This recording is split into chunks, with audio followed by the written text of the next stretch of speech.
حظي بابو البنات. بقول لك كده عشان خايف على نور. نور؟ ونور مالها؟ انت عارفه نور مخها طائق وبتحب تقلد. نور؟ انت هتعملي فيها كبيره؟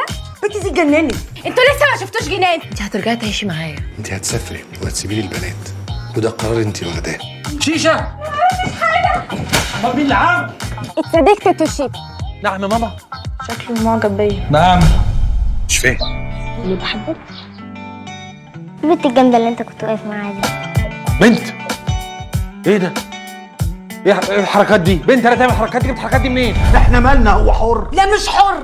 وانا امشي عوج ما يعجبكوش، امشي عدل واتجوز تبصوا لي. رقاصه يا فارس. دي صفينار صفينار. دي ام الجوازه اللي مصر كلها بصلي فيها دي. بس اخترت اللي تعجبك انت، مش اللي تنفعنا احنا.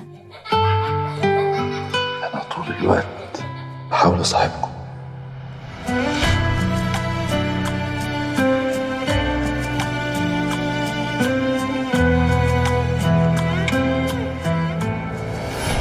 أنا ما نكرهش في حياتي حاجة قد الخيانة.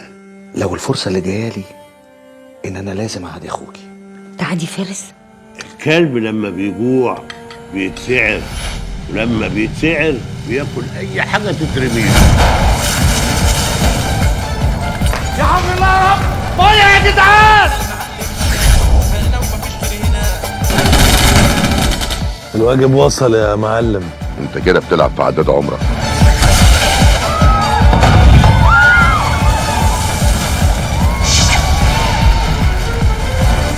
هي حصلت كمان حرمة البيوت.